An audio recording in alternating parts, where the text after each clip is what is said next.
गोटे दुखद घटना घटी ईरान रो जी राष्ट्रपति इब्राहिम रईसी तांकर हेलिकॉप्टर दुर्घटना रे मृत्यु होईछि। गत काली ए घटना घटी थिला किंतु सर्च एंड रेस्क्यू टीम ए विषय जानि पारु नथिला बिकॉज अंचल बहुत ही दुर्गम थिला।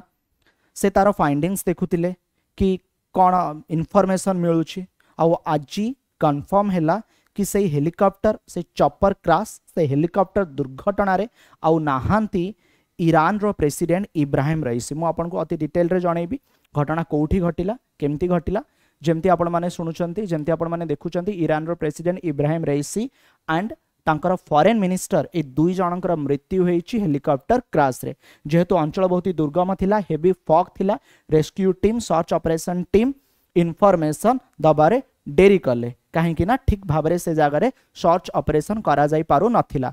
फॉरेन मिनिस्टर जी थिले तांको ना थिला हुसैन अमीर एंड जे प्रेसिडेंट थिले तांको 63 ईयर ओल्ड थिला माने 63 वर्ष से थिले।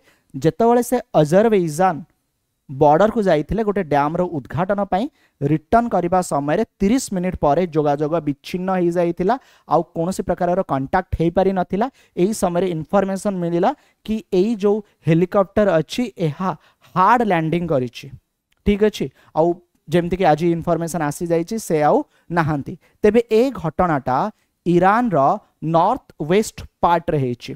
तांको मृत्यु की नहीं कि सारा आम देश जेहेतु भारत ईरान संपर्क बहुत ही बढ़िया थिला विश्व रे बहुत बड़ बड़ माने आपण कहि परिबे नेतृवृंद मध्य दुख प्रकाश करिसंती। प्राइम मिनिस्टर नरेंद्र मोदी को ट्वीट देखि परिबे deeply saddened and shock by the tragic demise of doctor Seyed Ebrahim Raisi president of the Islamic Republic of Iran. तांको कंट्रीब्यूशन जहाँकि भारत एंड ईरान पई बहुत ही अधिक थिला जहाकु नै कि आमे समस्त एठारे दुख प्रकाश करूछु। ओके रविवार दिन पाखापाखि 3टा समय रईसी हेलिकॉप्टर अजरबैजान रो घन और पहाड़िया अंचल रे दुर्घटनाग्रस्त हैला।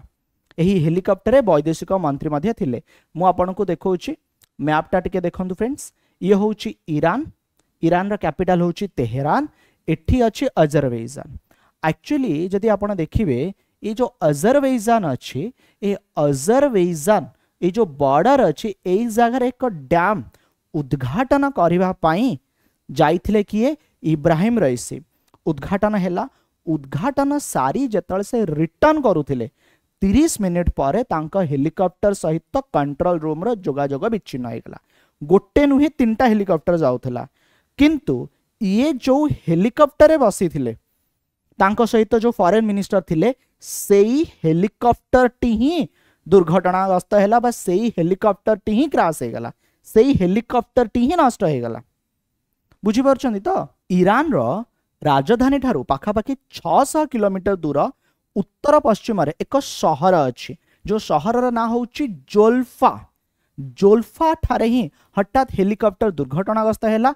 प्रबल वर्षा घन कुहुड़ी जोगु ऑपरेशन बा आपण कहि परिबे टीम पहुंची पारिला नाही जोंति पई जो उद्धार कार्य अच्छी सेटा फ्रेंड बाधा प्राप्त होइतिला। सेपटे अधिकारी और सेना दुर्घटना स्थल में पहुंचवा पाई ड्रोन रो सहायता नैतिला। दीर्घ 17 घंटा परे जना पड़िला कि से आउ नाहंती तांकर मृत्यु हो सारी। एही जगह सर्च रेस्क्यू ऑपरेशन पाई रूस ठारू आरंभ करी बहुत ही बड़ बड़ देश मध्य अंशग्रहण करथिले। आमे समस्ते गभीर दुख प्रकाश करूछु जेतेबेले सुनिबाकू मिलुछि कि ईरान रो प्रेसिडेंट इब्राहिम रईसी आउ नाहंती। तेबे ईरान रो जदि कॉन्स्टिट्यूशन को देखा जिवो ईरान कॉन्स्टिट्यूशन हिसाब रे ए पद खाली रुहेनी तो जी वाइस प्रेसिडेंट थिले ठीक अच्छे तांकू वर्तमान इंटरिम चार्ज बा अंतरीण दायित्व दिया जाइछि मोहम्मद मोकबर जहाँ को एज होची 69 बर्तमान इंटरिम कैपेसिटी से बर्तमान ईरान रो प्रेसिडेंट अच्छा अंतरीण दायित्व जो पर्यंत नुआ प्रेसिडेंट आसी नाहंती। आउ गोटे कथा मन रखिबे ईरान रो हेड ईरान रो प्रेसिडेंट नथिले। आगामी दिन रे इब्राहिम रईसी ईरान रो सर्वोच्च नेता हवा को मध्य जाउथिले। माने ईरान रे जने सुप्रीम लीडर थांती से होउचंती आयातुल्ला खामिनी ठीक अच्छे प्रेसिडेंट को ऊपर थांती सुप्रीम लीडर। अत्यंत दुखद घटना ए विषय आपन को वीडियो माध्यम रे जणाइली। धन्यवाद।